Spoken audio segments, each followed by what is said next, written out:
Chromium is an open source browser that shares code with the Chrome browser from Google. A browser is a large piece of software with engineering challenges around threading, rendering, resource management, and networking. To add to the complexity, Chrome runs on iOS, Android, MacOSX, Windows, and other platforms.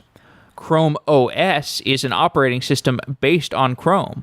There's also Chromium OS, which is the open source version of Chrome OS. The Chrome and Chromium operating systems are based off of the Linux kernel. There's a whole lot of complexity in all these different projects and a lot of overlap between them. Chrome and Chrome OS and Chromium OS, and all of the deployments that they maintain on the different platforms, on iOS, Android, the other operating systems I mentioned. And to add to that, throughout the entire episode, the line between browser and operating system is blurry in today's episode. There's so much resource management involved in the Chrome browser that the Chrome browser actually has its own task manager. For many people, including myself, the browser is the main application that I'm interfacing with throughout the day. It has all my business applications in the browser, my email, even many of my desktop apps that are not actually in Chrome, the browser itself, are running on Electron, which is a framework for building cross-platform apps that uses Chromium. So these apps like Slack or GitHub, the GitHub app for macOS, these things are essentially built using Chrome. So Chrome runs a ton of your applications. David Bokan is an engineer on the Chromium team at Google, and he joins the show to describe the engineering of Chrome and the development and the release process. David also gives his thoughts on future developments for browsers, apps, and the internet. It was great talking to David, and I'm hoping to do more shows on browsers and Chrome in particular, because I am really unfamiliar with this territory. So I hope you like this episode nonetheless, and I'm looking forward to doing more of these flavor of shows. Before we get started, I want to mention that we are looking for writers, and we're looking for a videographer for Software Engineering Daily. We've got a couple other roles, and you can find those as well at softwareengineeringdaily.com/jobs, and you can apply to those jobs if you think you'd be a good fit, or if you know somebody who might be. And if you're interested in getting involved in Software Engineering Daily on a lower commitment basis than an employment basis, you can go to our GitHub repo and get involved with the open source community. That's github.com/softwareengineeringdaily. We'd love to have you involved. We've got mobile apps. We've got a browser-based app, and those apps are in the App Store. The browser-based app is softwaredaily.com. And again, we'd love to have you in the open source community at github.com/softwareengineeringdaily. So with that, let's get on with the episode.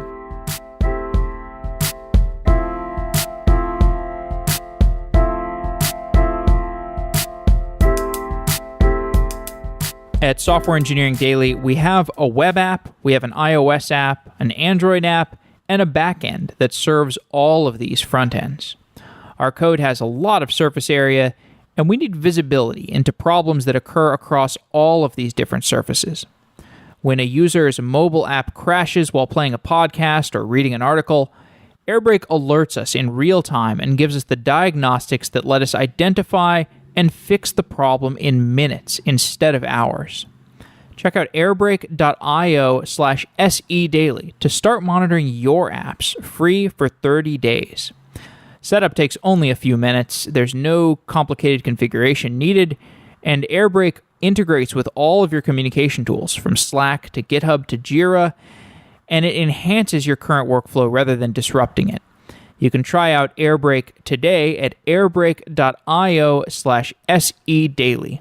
If you want to monitor and get visibility into the problems that may be occurring across your application, check out Airbrake at airbrake.io/sedaily. Thank you to Airbrake.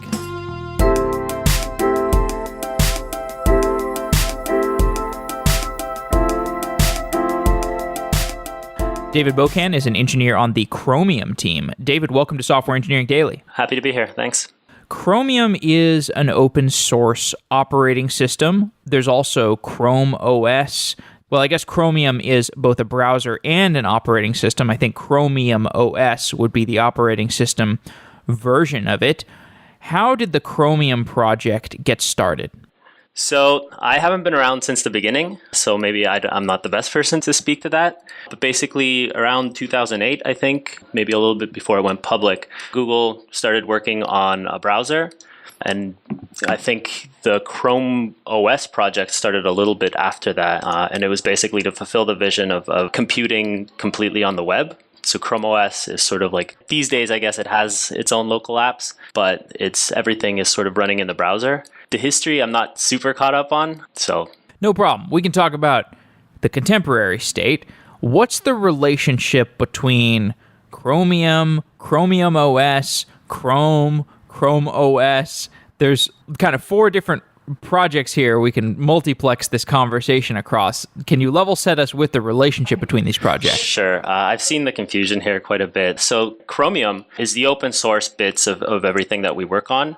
So that includes like pretty much everything these days. The only things that aren't included in Chromium would be sort of the proprietary bits, so things like the Flash player and I guess some of the branding. So from Chromium, when Google actually goes and builds the browser, Chrome browser, so they add all those proprietary bits on, add some of the branding, and then we call it Chrome. So that's just the browser. Now from that, there's also Chromium and Chrome OS. And it's the same kind of relationship where Chromium is all the open source bits, which you can go and download and build yourself. And then Chrome OS is the Google branded version of that.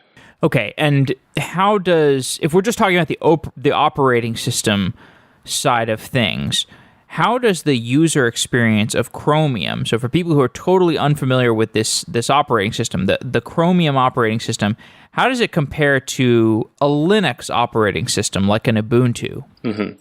Chromium is still running a Linux-like kernel, as far as I understand. The main difference would be that you don't go and install binary apps. So for example, if you're running a Linux system, you might go and grab some packages from your distro, or you might go and build some things yourself. On a Chrome OS system, everything is basically a web app. There's some technicalities nowadays. I guess you can run Android apps and things like that in it. But the sort of vision of it is that everything you do is basically just a browser window. And we try to dress it up really nicely so it doesn't look like it's necessarily a browser, but you can install a web app, or like PWAs now are the big things. So you're not really running binaries. Everything is sort of off in the cloud. Can you define the terms browser and the term operating system from your point of view? Because I feel like Chrome and Chromium kind of blur the lines between what is a browser and what is an operating system. Yeah, definitely. I think the browser kind of is an operating system in a way. It's the operating system for the web. So really just need something to run like your apps. So if you go to like your Gmail, I mean, that's really an app, which 10 or 15 years ago, that might have been like an app on your Windows machine or something. But these days it's hosted in the browser. So really the line is quite blurry. I guess like on a Chrome OS system, the difference would be the sort of kernel and how we interface with the hardware. So the browser sort of abstracts a lot of that. So we're kind of an OS on top of an OS in a way. And the Chrome OS perspective is that the browser is so integral to the user's workflow that we might as well integrate it closely with the operating system, or as we've kind of explored, blur the lines with the operating system. So in Chrome OS, how does the relationship between the browser and the operating system compare to if I was just using Chrome on my MacBook, for example? So, for example, like the task launcher, everything there, it's just launching basically a wrapper around a browser. So on your Mac, if you go and you launch Chrome, you kind of get the browser window with a lot of the Chrome, like the URL bar and everything like that. In the Chrome OS experience, like sometimes if you install the app, which really it's still just a web page with some fancy dressing below the hood, but you get sort of what looks like a native app. So like if you were to run something on your OSX system, it doesn't look like it's a browser. It's the same sort of idea. We want a web page to sort of not be the traditional way that you associate web pages. We want it to just the browser to get out of the way, essentially. The 3 core goals of the Chrome project are stability, speed, and security. 4, actually. It's also simplicity. It's the 4 S's. Simplicity. Okay, I didn't know it had been expanded to 4. So if we're just talking about it from a browser point of view, let's just talk about it in terms of the Chrome browser. If you want a browser that is stable, has speed, has security, has simplicity, one aspect that you want is a multi-process browser. Can you explain what it means for a browser to be multi-process? Sure. So I think Firefox is maybe the example of the single process version of this.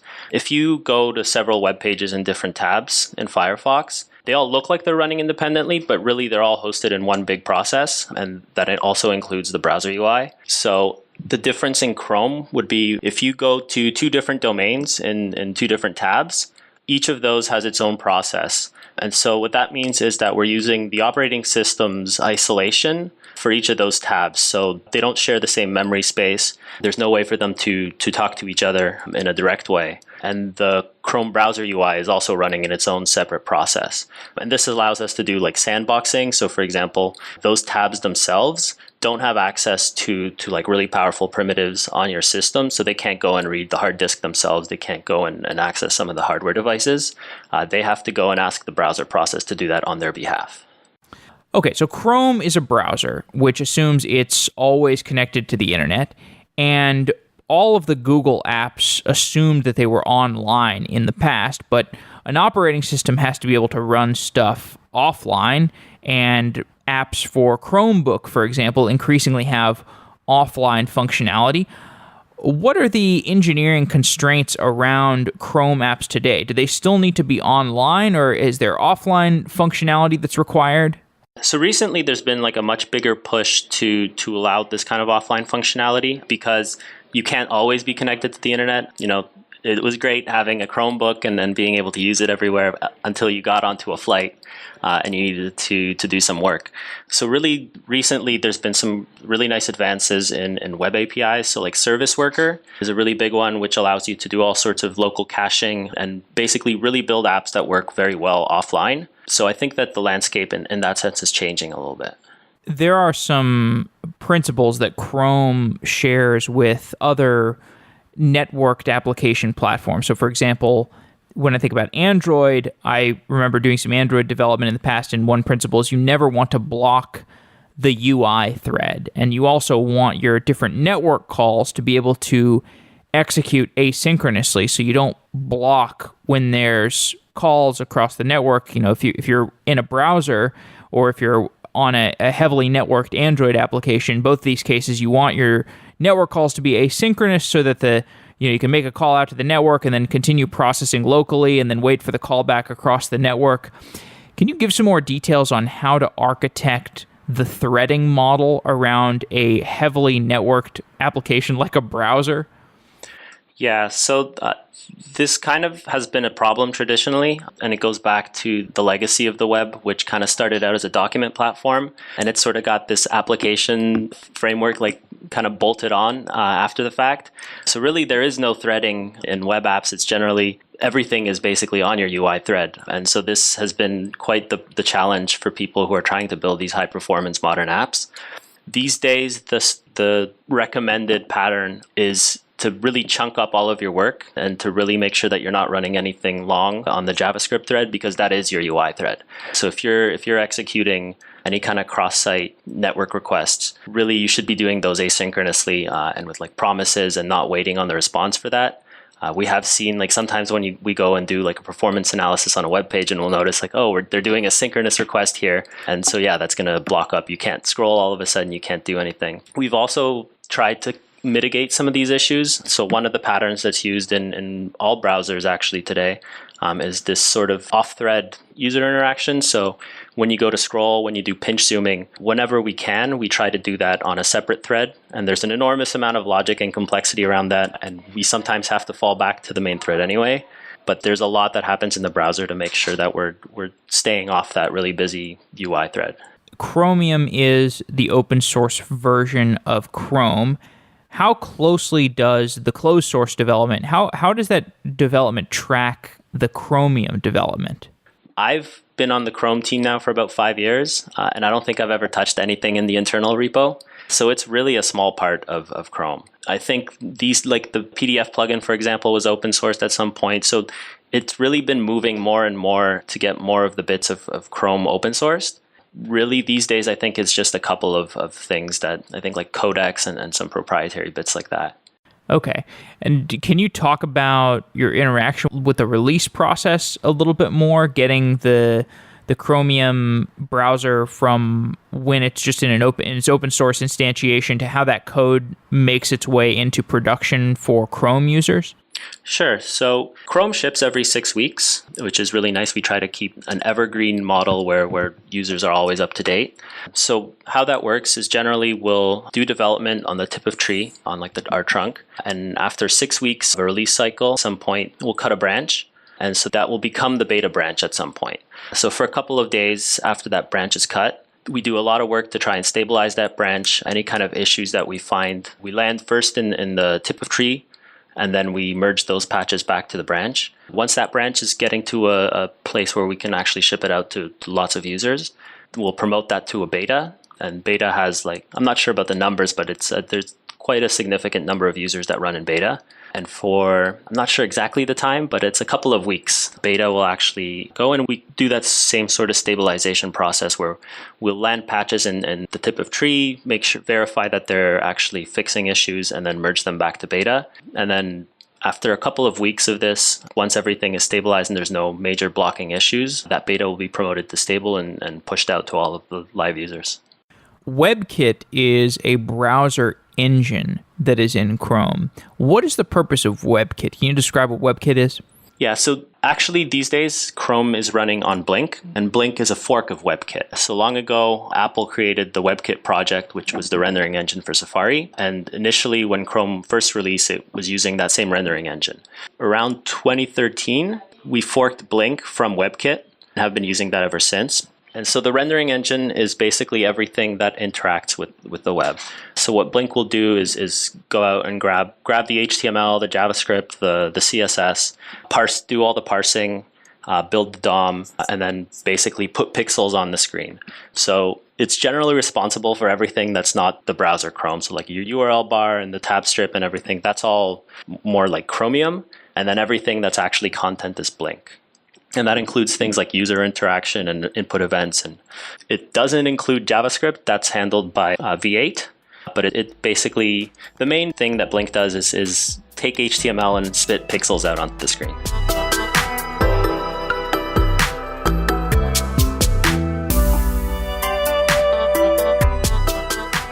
Flatiron School is an outcomes-focused coding bootcamp that trains people to launch a new career in technology in as little as 15 weeks. Flatiron School trains students across the full stack, from the front end to the back end and everything in between, over 15 rigorous weeks. Students learn to think and build like software engineers, from developing coding skills to gaining an understanding of how products are designed and managed. Flatiron School has both online and offline courses, and if you want to get started with an online course, you can go to flatironschool.com/sedaily and get $500 off your first month of Flatiron's online web developer program to get started with a career in software engineering.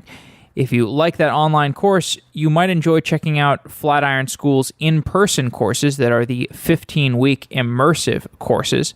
On their website, Flatiron School has a jobs report that details the outcomes of students who have gone through Flatiron School, and they report a very high percentage of graduates getting a job offer and accepting a job offer after their curriculum at Flatiron School. So check it out at flatironschool.com/sedaily, and if you want to get started with the online web developer program, you can get $500 off your first month and get a jump start in software engineering. Thanks to Flatiron School for being a sponsor of Software Engineering Daily.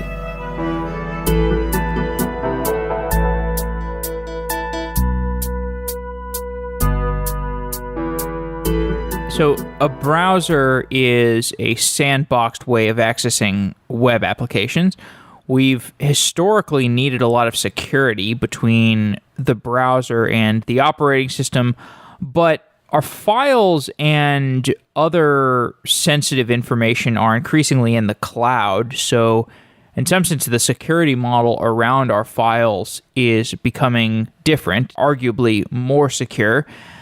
Does that change how we can think about the security barriers between the operating system and the browser? So if our files are no longer as much relegated to the local OS, how does that change security barriers and what our applications can do? So, I mean, you still have to store things locally. So I think you still do really care about local security. So that's one of the main reasons we do this sandboxing. Chrome is you don't want, if a web page compromises the process that it's in, you don't want it to suddenly be able to start reading and modifying files on your hard drive.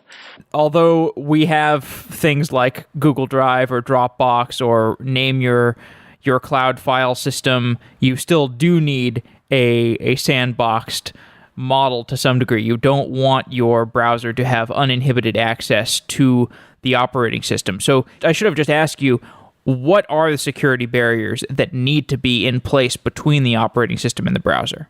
So basically access to any kind of hardware or, things like cameras and microphones, obviously you don't want just any web page to be using without the user's permission. Basically it's about what the user expects. Like the browser is delegating, I guess, like the permissions between the OS and the user. So there's like a little bit of tension there because apps always want to do interesting things. Like you have a microphone and a camera on your computer for a reason, but you don't necessarily want every single web page you visit to be using those. So it's more of a gatekeeper than an actual complete box around your OS.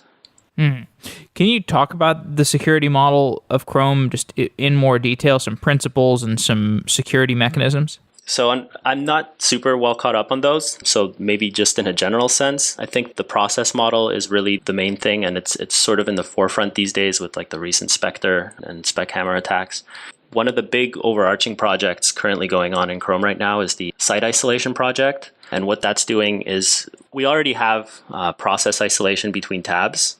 So again, if you go to two different domains and two different tabs, generally they'll get their own processes so that if you go to like evil.com and it manages to compromise the render and break out of its security box, basically, like it can't go and start reading data from any other web page. So we want to extend this to work on iframes as well. And so today, like if you go to any web page, there's potentially dozens of different domains being embedded in any web page, be it ads or some kind of other embed. We want to keep those all also in separate processes mostly for the security benefits. There are some other potential performance implications that might be good, but yeah. What are the threat vectors that you worry about the most? Like what are the security vectors that could potentially come through the browser and affect the operating system? Yeah, so I think definitely the isolation aspect is a big one of it, because again, if you're browsing, I might be just doing some random browsing when I have my bank website open in another tab. So really these days, since everything is so much in the cloud, I'm maybe less worried about things on my computer, and I'm more worried about web pages being able to go and exfiltrate like my bank data or steal some of my passwords from like a password manager and things like that. So I think the isolation and keeping everything sort of in its own separate box is really the goal. When I walk away from my browser, it may need to update. And the way it works today is, at least on my version of Chrome, I have to manually approve an update. How does the update system work in Chrome and in Chromium? Are there any forced updates you do, or and also what happens when an update actually executes? So updates are automatic. I'm not sure if you have maybe some kind of a special setting, but in general, your browser will update in the background, and you'll just get a notification that your browser is updated and you have to restart it. The idea there is very often like people, if you pester people to go and actually do the update themselves, very often they just won't because they don't know, or it's just that you're not really interested in the mechanics of the browser and updating applications. And this is bad for security and all sorts of other reasons. So we really want to make sure that everybody is running on a fresh version so that they can browse the web confidently. We do our best to fix any kind of new security issues that come out. And so getting those rolled out to everybody as quickly as possible has been a really good thing, I think.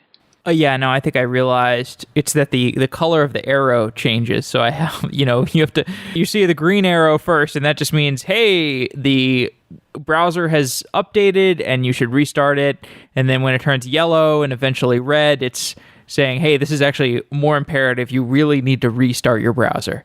Right. Yeah. So what that's saying is it's already downloaded everything that you need in the background, and all you need to do is restart. I see those arrows sometimes too, and it is a little bit frustrating, but it is a little bit of peace of mind when you update and you know that at least all the known security vulnerabilities are hopefully already patched. There are Chrome extensions, these different features you can add to Chrome.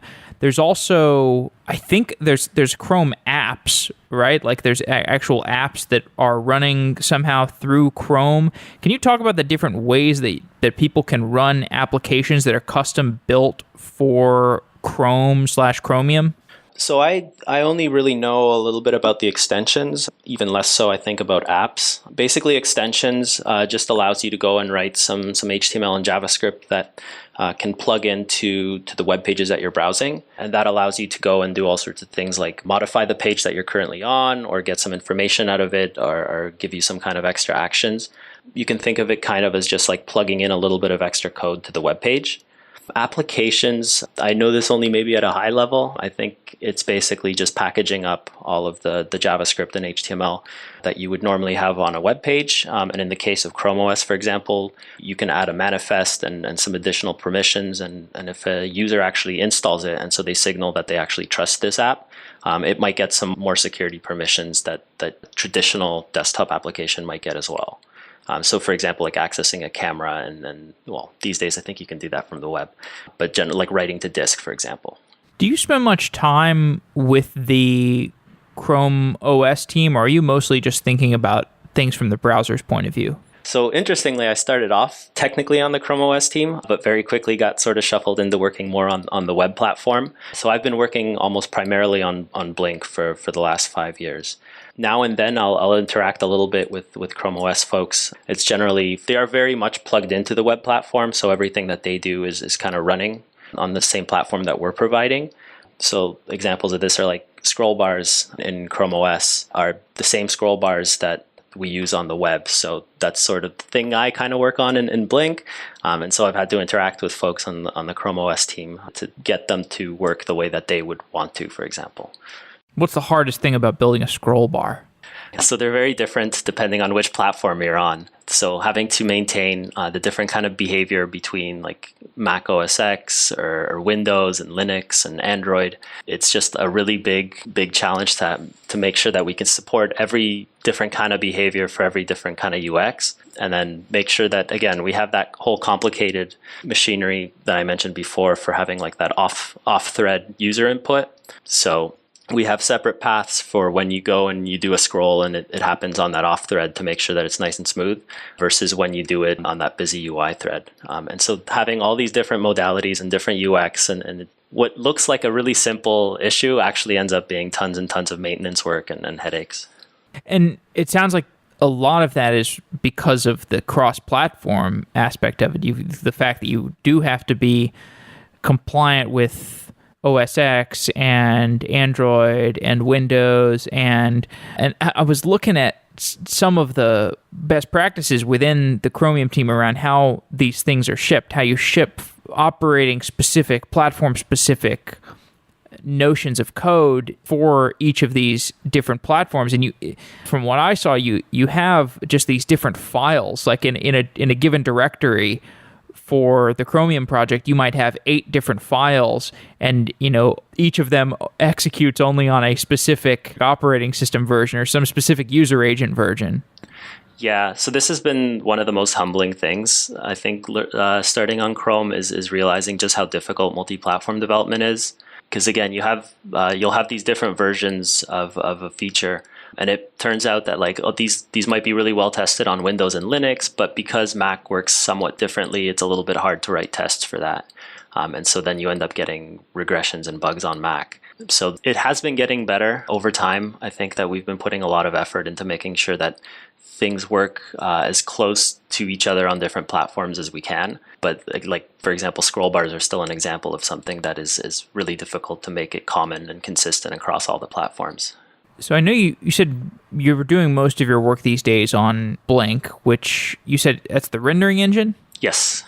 But do you have to think about the future of what the Chrome application runtime is going to be, or the Chromebook world? Because there's the fact that Google is making Android apps runnable on Chrome, and as we talked about, there's the Chrome extensions and the Chrome applications. Do you need to know about any of this, or can you just kind of stay in your lane and focus on the Blink side of things? I sort of keep up mainly a little bit out of interest and curiosity, but for the most part, I focus on the web aspect of it. I think, again, if you think of it as sort of an OS, I think those are maybe more like the OS for like Android apps and the OS for some other kind of apps. We're really working on the OS for the web. So Blink is the web, we consider it the web platform. And so we're building the OS for web apps. And for the most part, that's very separate from all the other things that are going on in Chrome OS. What languages is Chrome written in? Most of it is in C++. That's the vast majority.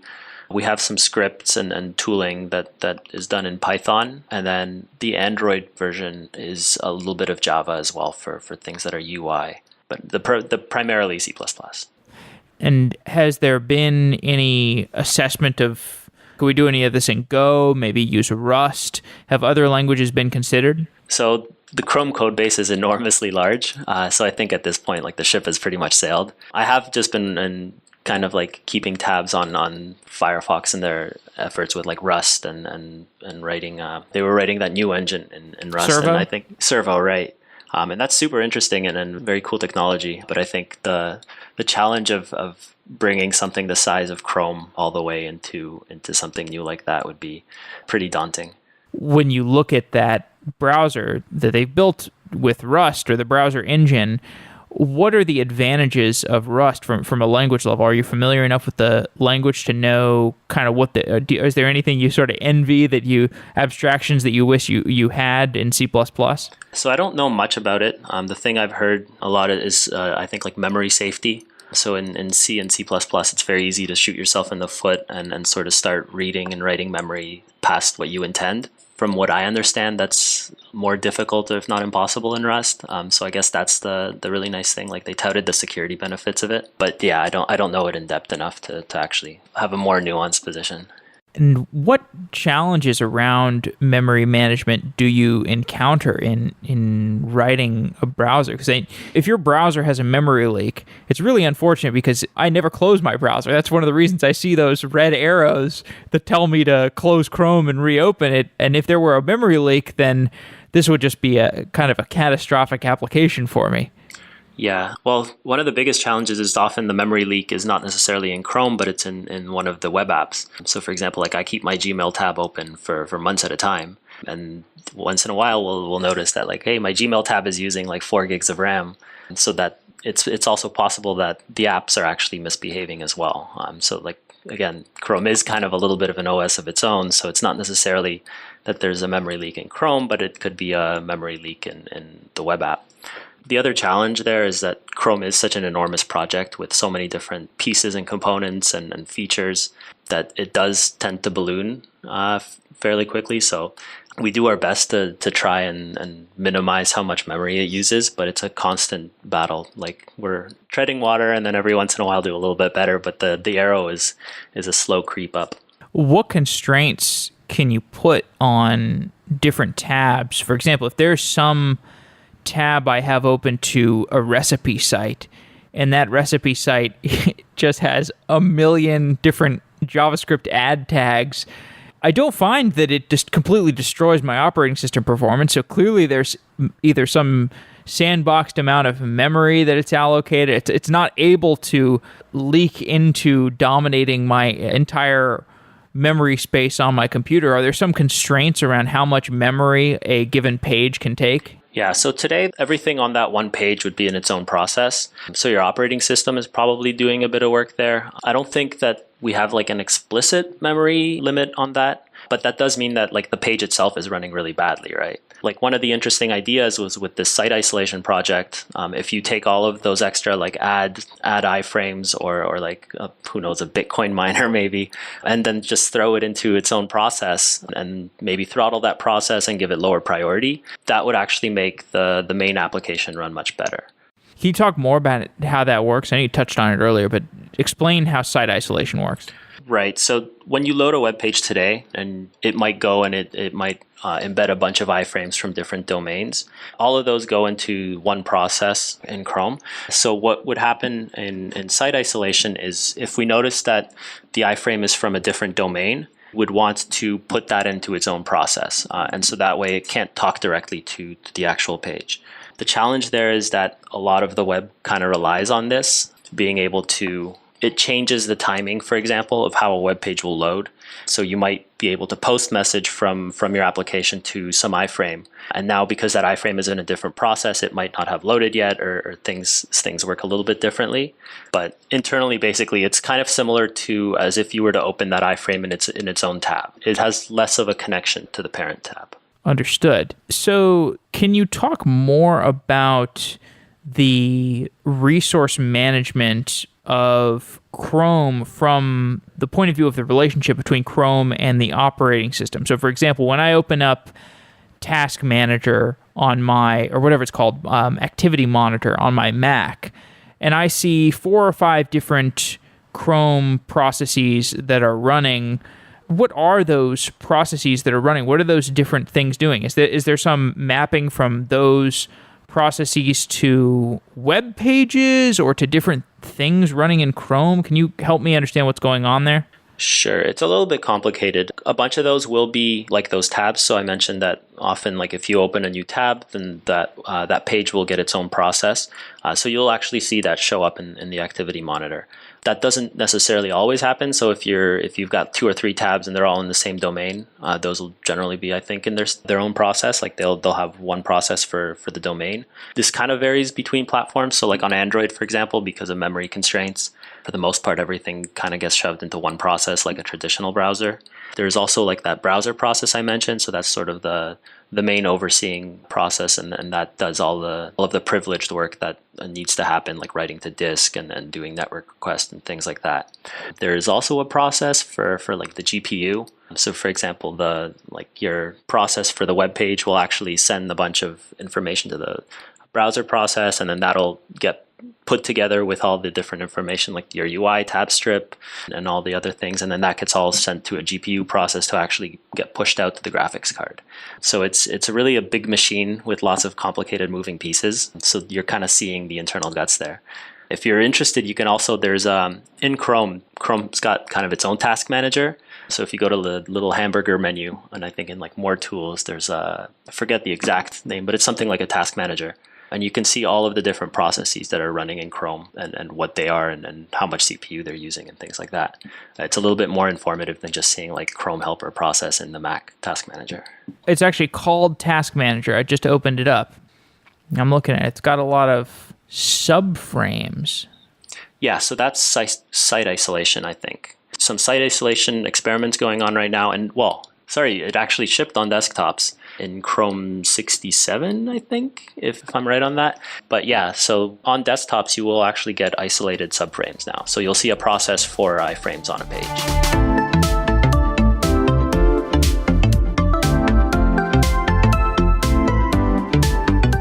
This episode of Software Engineering Daily is sponsored by Datadog. Datadog integrates seamlessly with container technologies like Docker and Kubernetes, so you can monitor your entire container cluster in real time. See across all of your servers, containers, apps, and services in one place with powerful visualizations, sophisticated alerting, distributed tracing, and APM. And now, Datadog has application performance monitoring for Java. Start monitoring your microservices today with a free trial. And as a bonus, Datadog will send you a free t-shirt. You can get both of those things by going to softwareengineeringdaily.com/Datadog. That's softwareengineeringdaily.com/Datadog. Thank you, Datadog.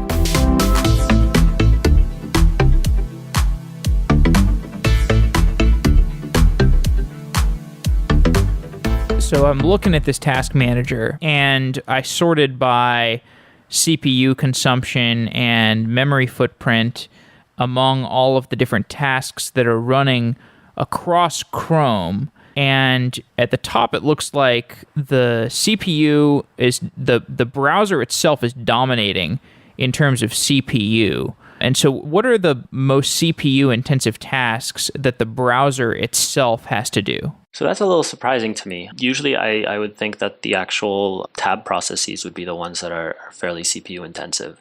Particularly if you're doing any kind of like video or audio like we are now, I would expect that to actually be doing quite a bit of work.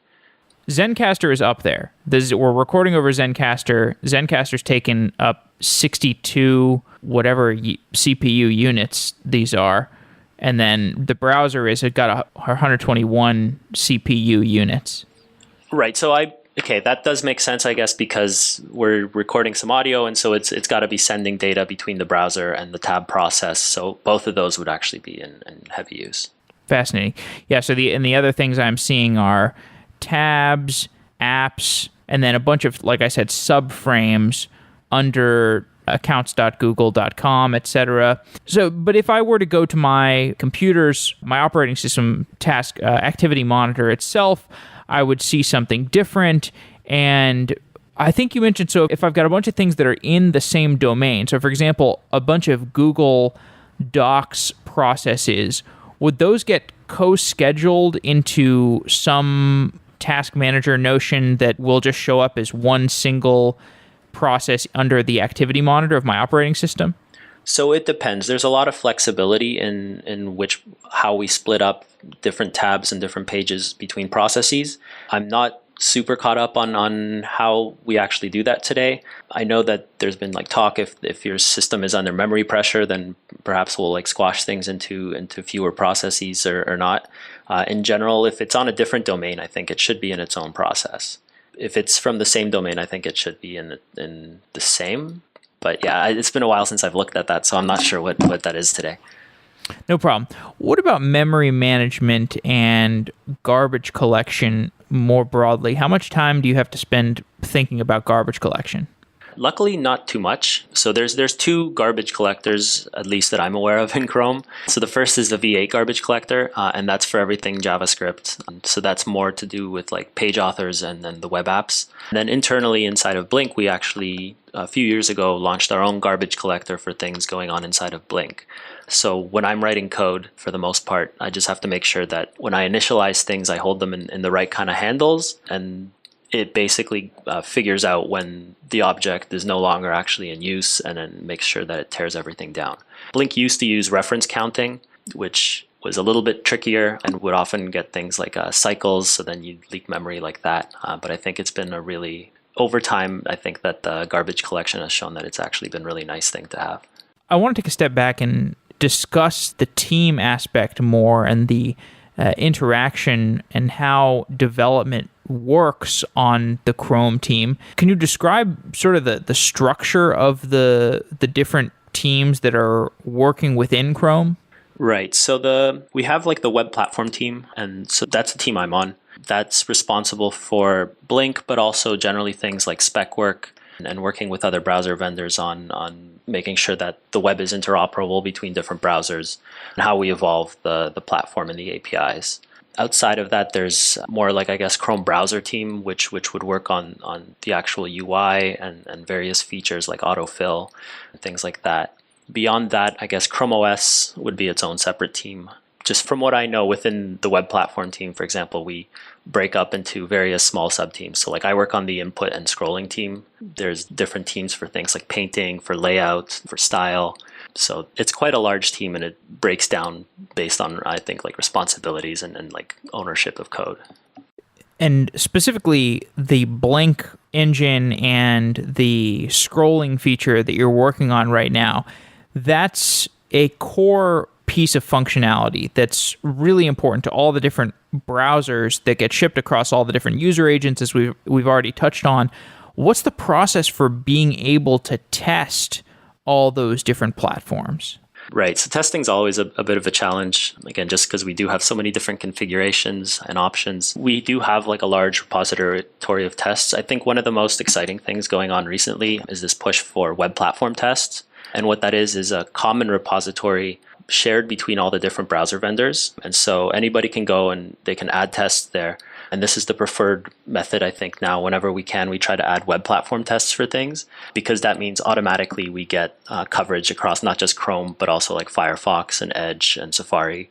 And so when we find a bug, if we go and we fix it and we create a web platform test for it, we can see on a dashboard, okay, this bug exists. This bug is now fixed in Chrome. Maybe it never occurred in Edge and it's still broken in like Firefox and Safari. It also helps with new feature development. So when we build new features, we add web platform tests, and then that really lowers the barrier of entry for the other browser vendors to go do it, because they can very quickly write up an implementation, see whether or not where it's interoperable and where there might be issues. And how does the release process work when you've got all the the tests are approved? Can you just go ahead and ship your code and just like continuously release it, or is there's a release cycle to different versions of Chrome? Right. So the major milestone versions is based on like a 6-week release cycle, as we've talked about. Every time that we land a piece of code, it goes through a set of trybots that we have. So it goes and runs almost all the tests in our test suite. And it will only land in the Git repository if it actually passes those tests. Past that, like before we ship a Chrome version, like everything is constantly building and constantly running tests.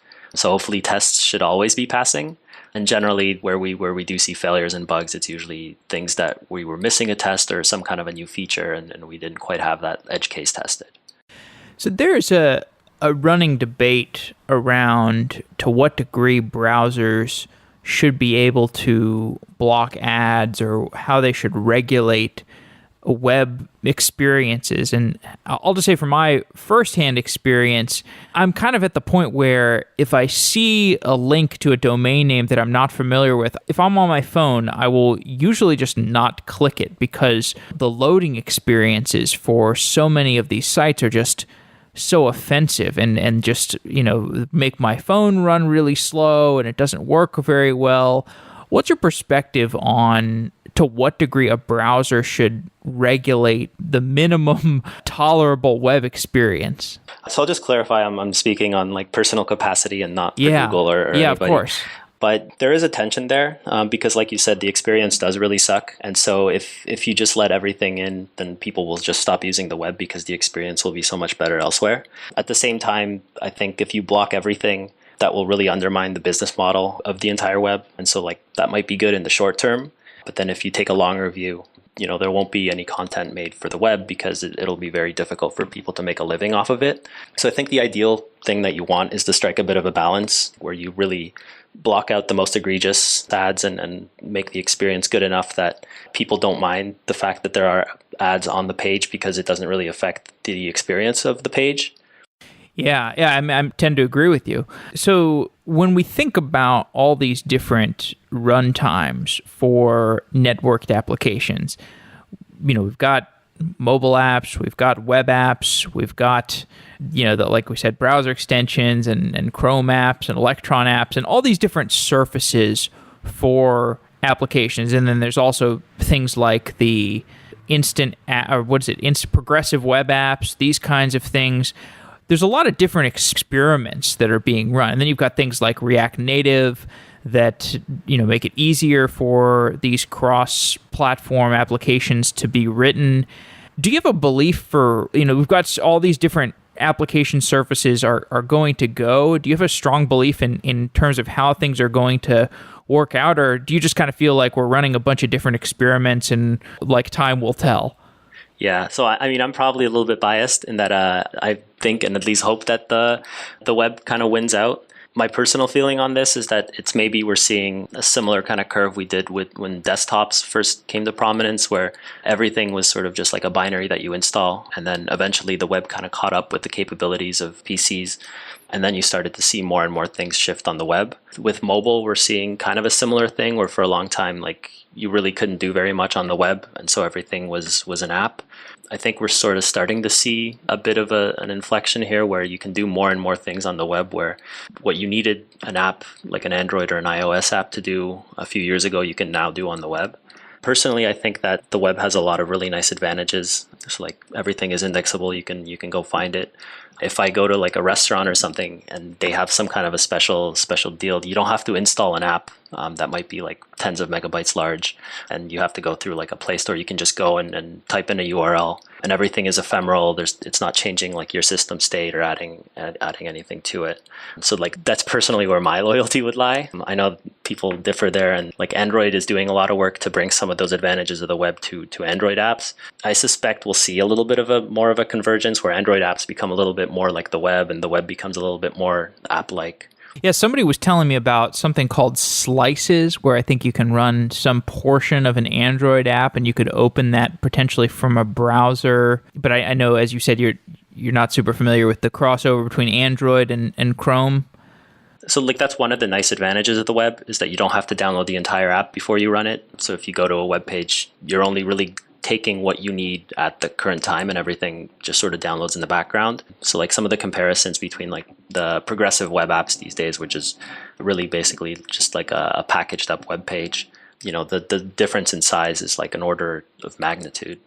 Yeah, and so the experience there is, if you open a progressive web app on your phone, for many of at least the simpler apps, which a lot of business applications, you can get a long way with quote unquote simple apps.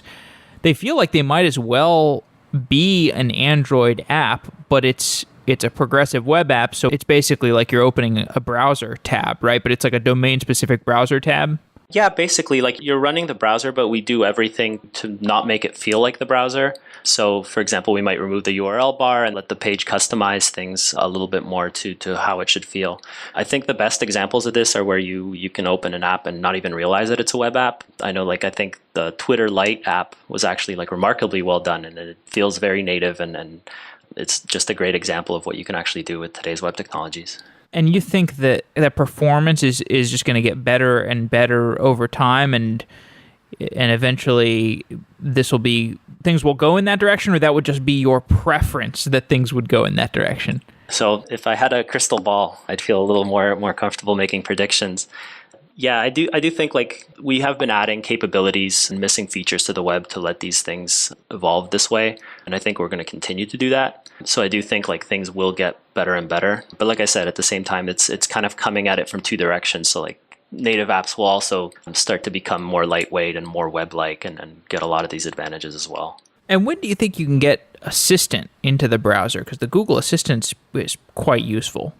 Yeah, I don't know. It is a really interesting feature in Android. It would be nice to see it integrated more with the web, but that's kind of hard to do. I'm not really even sure how we'd approach that. Okay. Last question. I don't know to what degree you can talk about this, but there's this Fuchsia project within Google, and it's got its own kernel called Zircon. It's got its own graphics engine called Skia. It uses Dart. Do you have any perspective or any knowledge or anything you can talk about around that operating system? Not super much. I don't exactly keep up with what's going on there. It does seem like it's a project where they're building out a lot of new technologies and trying things out. So it seems really exciting from that point of view, but I don't know the details there. Okay, fair enough. Have you looked at Dart at all? Not in depth. I know it was sort of like a replacement for JavaScript, and it was meant to be fix a lot of the things that are wrong with JavaScript. Unfortunately, I think the way that the web evolves, it's very difficult to take something that's already in use in practice and just wholesale replace it. So Dart had that very much going against it because it was just trying to replace JavaScript. The way that the web has grown, it's always been slow incremental changes until you take a look at the progress that's been made over 10 years and it looks almost like a completely different thing now. So yeah. Actually, okay, real last question. Is there any way that WebAssembly has changed how you think about browsers? So WebAssembly is really interesting because it basically now allows you to take almost like native code and compile it into the browser in like a really performant way. So I think you're going to start seeing more and more like high performance type apps be feasible to do in a browser. Recently, we noticed, I think, like SketchUp, which is like a 3D modeling sketching tool kind of thing, has replaced their app with a WebAssembly version in the browser. Wow. And it runs like surprisingly well. So that's like a really exciting new development. All right. Well, I'll have to inspect that further, and I wonder when they come out with a progressive web app. David, thanks for making the time to come on Software Engineering Daily. It's been really fun talking to you. Thanks very much. Pleasure's mine. If you are building a product for software engineers or you are hiring software engineers, Software Engineering Daily is accepting sponsorships for 2018. Send me an email, jeff@softwareengineeringdaily.com if you're interested. With 23,000 people listening Monday through Friday and the content being fairly selective for a technical listener, Software Engineering Daily is a great way to reach top engineers. And I know that the listeners of Software Engineering Daily are great engineers because I talk to them all the time. I hear from CTOs, CEOs, directors of engineering who listen to the show regularly. I also hear about many newer, hungry software engineers who are looking to level up quickly and prove themselves. And to find out more about sponsoring the show, you can send me an email or tell your marketing director to send me an email, jeff@softwareengineeringdaily.com. And if you're a listener to the show, thank you so much for supporting it through your audienceship. That is quite enough, but if you're interested in taking your support of the show to the next level, then look at sponsoring the show through your company. So send me an email, jeff@softwareengineeringdaily.com. Thank you. Wow.